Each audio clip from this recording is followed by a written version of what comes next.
வீரம் தரும் பண்டைய தமிழரின் கம்பரிசி உணவு செய்வது எப்படி இந்த வீடியோல நம்ம பார்க்கலாம். கம்பு மாவு 250 கிராம், உப்பு தேவையான அளவு, சர்க்கரை 100 கிராம், தேங்காய் அரை மூடி துருவியது, பாதாம் பருப்பு 5 கிராம், எண்ணெய் 50 மில்லி. பிறகு ஒரு கிண்ணத்துல நம்ம கம்பு மாவு 250 கிராம் சேர்த்துக்கலாம்.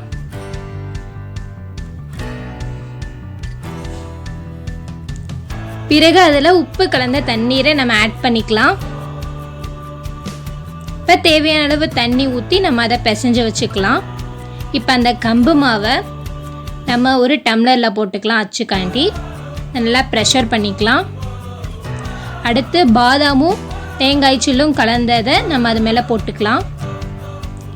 மறுபடியும் கம்பு மாவு அது மேலே போட்டுக்கலாம். நல்லா நம்ம ப்ரெஷர் கொடுத்துக்கிட்டே இருக்கணும். அடுத்து தேவையான அளவு சர்க்கரை அதை மேலே நம்ம தூவி விட்டுக்கலாம். அடுத்து மறுபடியுமே கம்பு மாவை அதோட சேர்த்துக்கலாம். சேர்த்து நம்ம நல்லா அதை ப்ரெஷர் பண்ணி வச்சுக்கலாம். இந்த மாதிரி அடுக்கடுக்காக வைக்கிறனால நம்மளுக்கு ஒரு டிஃப்ரெண்ட் டேஸ்ட்டு கிடைக்கும். இந்த மாதிரி ரவுண்டாக வச்சு நம்ம அதை இட்லி குக்கரில் மாற்றிக்கலாம். ஒரு 10 நிமிஷம் வேக வச்சாலே போதும்.